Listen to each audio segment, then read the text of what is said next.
ये 5 हैं जो तुम्हारे आंतरिक भवरोग को नष्ट कर देंगे। पाप जो हो रहा है उस पाप की प्रवृत्ति का नाश कर देंगे। 5। पहला, सत्संग। सत्संग, अगर भगवान की कृपा हुई है तभी सत्संग प्राप्त होता है। प्रथम भगति संतन कर संगा, दूसरी रति मम कथा प्रसंगा। सबसे पहली कृपा भगवान की होती है कि सत्संग प्राप्त होता है। अहो भाग्य रोज सत्संग प्राप्त हो, अहो भाग्य। जिस दिन होता कि आज पूज्य श्री मथुरादास जी कथा करने नहीं आएंगे, उनका स्वास्थ्य खराब है, या आज उनकी निर्जला एकादशी है, उस दिन ऐसा लगता है जैसे वज्रपात हो गया हो कि आज महापुरुषों के चरित्र सुनने को नहीं मिलेंगे। जो महापुरुषों से सत्संग प्राप्त, वो फिर और जैसे रबड़ी पाने के बाद गुड़ का सीरा चाटने की इच्छा नहीं होगी। यद्यपि वो भी मीठा होता है, वो भी पवित्र गन्ने के रस से बनता है, पर नहीं, जो रसमलाई पा चुके हैं ना, उनको फिर गुड़ का स्वाद नहीं आएगा। ऐसे ही जो सच्चिदानंद में डूबे हुए महापुरुषों के वचनों को श्रवणेंद्रिय से पान कर लिए ना, फिर वो केवल शाब्दिक प्रवचन में उसका श्रवणेंद्रिय स्वाद नहीं ले पाएगी। उसको चाहिए अनुभवी, क्योंकि उतने गरु वचन सुन लिए तो अब फिर और नहीं। अगर भगवत प्राप्त महापुरुष का सत्संग सुन लिया तो इन कानों की इतनी गरु स्थिति हो जाएगी कि वो हल्का शब्द सुन ही नहीं सकते।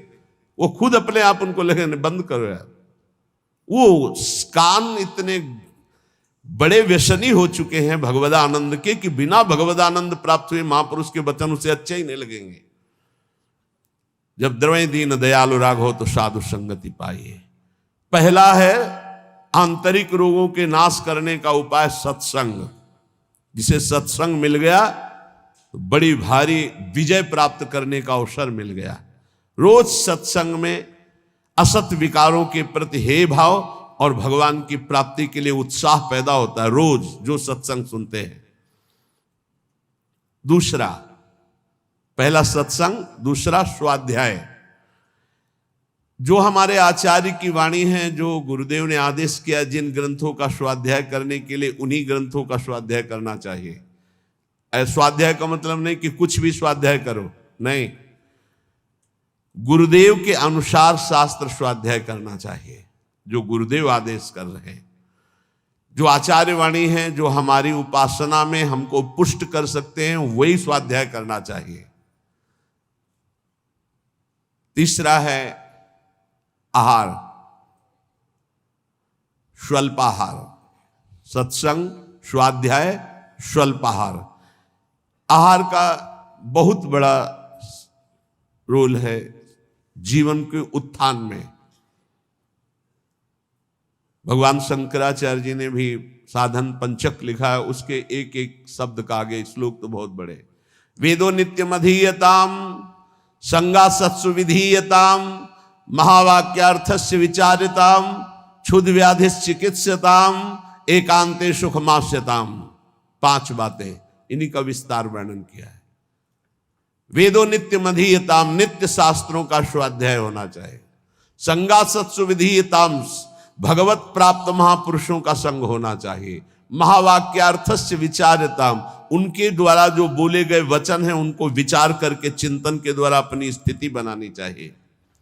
चौथा अपने आप कहा, जो इसमें तीसरे में स्वल्पाहार है, उसमें कहा क्षुद्र व्याधि चिकित्सताम, क्षुधा रूपी व्याधि की चिकित्सा करे। भिक्षान्नम औषधम, जैसे व्याधि की औषधि के द्वारा, तो क्षुधा रूपी व्याधि की भिक्षान्न के द्वारा विरक्त और धर्म के द्वारा कमाए हुए अन्न से ग्रस्त, वो भी स्वल्पाहारम, भूख से कम। बहुत बड़ा इसमें योग है, आप अच्छे से समझ लीजिए। आप समझते हैं अधिक पाने से आप बलवान होंगे, बिल्कुल भूल है आपकी, ये भूल बहुत बड़ी है। अल्पाहार करने से जीवनी शक्ति बहुत प्रबल होती है। जितना आप भजन में उन्मत्त होने वाले महापुरुषों को देखेंगे, वो अल्पाहार करने वाले होंगे। अधिक आहार करने में प्रमाद स्थिति बढ़ती, तमोगुण बढ़ता है। ये रहस्य जान लीजिए। अल्पाहार करोगे आप में बहुत तेज बना रहेगा, आप में जीवनी शक्ति। जो अधिक पा लेते पूरी शक्ति पचाने में लगती, तो भजन आदि में नहीं, प्रमाद स्थिति रहती है। चौथा जो उसमें लिखा है एकांते सुख मास्यताम, इसमें लिखा है रात्रि के चौथे प्रहर में भागवती क्रियाओं का अनुष्ठान करना चाहिए। ध्यान है, नाम जप है, तो अपने यहां तो ऐसी बढ़िया दिनचर्या है कि आपको अनुष्ठान करने की जरूरत नहीं, सम्मिलित होने की जरूरत है। सुबह 2 बजे से दर्शन करते हुए सबके, फिर यहाँ सत्संग, नाम कीर्तन हो रहा है, फिर सत्संग हो रहा है, कितना मंगलमय है। अभी 5:10 है। सौभाग्य है कि आप कब से बैठे हैं और यहाँ किसी की नींद भी नहीं खुली होगी अभी।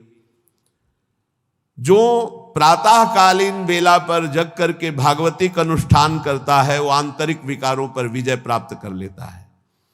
स्वप्न दोष 4 बजे सोने वाले को ही बहुत जोर के होते हैं। जो प्रातः 3 बजे से जग जाते हैं, 10 बजे के बाद सोते हैं, स्वप्न दोष होने की संभावना ही नहीं रहती। यदि वो सावधान है तो गलत क्रिया करते हैं, गलत भोजन करते हैं, उनकी बात अलग है। नहीं, समय ही नहीं है। प्रायः 3, 4, 5, 6 इसमें स्वप्न दोष होता है प्रातःकालीन बेला पर। और जो गंदे आचरण करते हैं उनकी तो कोई चर्चा ही नहीं है। 5वां, जो कुछ साधन भजन करे एकांत चिंतन आंतरिक, उसका चिंतन पूर्वक करे, एकाग्रता पूर्वक करे, सारी शक्ति लगा करके, बटोर करके। नाम जप करे तो नाम में, मंत्र जप कर रहे तो मंत्र में, सत्संग सुन रहे तो सत्संग के वाक्यों में। ये 5 हैं जिनके द्वारा हम आंतरिक विकारों पर विजय प्राप्त कर लेते हैं। पहला सत्संग, दूसरा स्वाध्याय, तीसरा अल्पाहार, चौथा प्रातःकालीन बेला पर उठकर भागवती का अनुष्ठान, 5वां जो कुछ भी करे एकाग्रता पूर्वक सारी शक्ति लगाकर उसी में। जो अपने ऊपर हर समय ईश्वर की, आराध्य देव की कृपा का अनुभव करता रहता है, ये बहुत बड़ी बात है। हर परिस्थिति में बड़ी कृपा, श्री जी की बड़ी कृपा, श्री जी की बड़ी कृपा। एक हमने संत भगवान को देखा, वो बल्ब ऐसे लगा रहे थे तो चूक हो गई, तो वही किसी कनेक्शन में कहीं छू गए, मारा ऐसा झटका तो सीढ़ी गिरी, सीढ़ी से सीढ़ियों पे आकर के गिरे, उससे नीचे चबूतरे के नीचे आके गिरे, काफी चोट लग गई थी। तो दौड़ करके उनको उठाया तो उनका बड़ी कृपा, निपट गए, बड़ी कृपा, निपटा दिया प्रभु ने। बड़ी बात थोड़ी में निपटा दिया, बड़ी कृपा। और मुस्कुरा रहे थे और कई जगह चोट दिखाई दे रही थी। ये संत हृदय, बड़ी कृपा, निपट गए। बड़े अपराध को छोटे में काट दिया, निपट गए, बड़ी कृपा। जब अपने दास के ऊपर प्रभु कृपा करते हैं तो उसके हृदय में सद्गुणों का खजाना खोल देते हैं, जो हर समय अनुभव करता रहता मेरे ऊपर बड़ी कृपा है। फिर उसको अपने आप में मिलाकर एक कर देते हैं, चाहे भक्ति में हो चाहे ज्ञान में, बचता एक ही है। 2 जब तक बचे तब तक विचार अभी ऊंचाई पर नहीं पहुंचे। ब्रह्म नहीं, माया नहीं, नहीं जीव नहीं काल, अपनी ही सुध ना रही, एक रहे हो नंदलाल। ना काहो सो बोलिबो, ना कोई व्यवहार, अपनी कुंवर किशोरी को जियत निहार निहार। एक तो लालजू प्रियाजू एक हैं, इनको 2 न देखा जाए।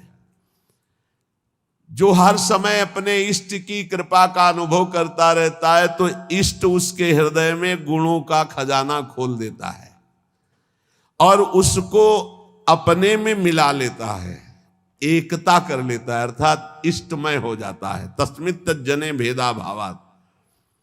अब उसकी दृष्टि बड़ी महिमामय, गौरवमय हो जाती, जिधर दृष्टि जाती उधर परमात्म तत्व का दर्शन करता है। ऐसी स्थिति सच्चिदानंद रस में भरपूर होती है, ना अहंता होती न ममता होती है। पर यह होता उन्हीं के ऊपर है। एक होते हैं जो केवल जीव से नाम जप करते हो, जीव से गुणानुवाद करते हैं, अंतःकरण विषय चिंतन करता रहता है। ध्यान देना, बहुत उत्तम बात वर्णन हो रही। पहली बात कही कि जो जीव हर समय उपासक के कृपा का अनुभव करता रहता, बड़ी कृपा, बड़ी कृपा, दुख में भी सुख में बड़ी कृपा, उसके हृदय में गुणों का खजाना खोल देते हैं और उसको एकता में मिला लेते हैं, अपने में मिला लेते हैं भगवान।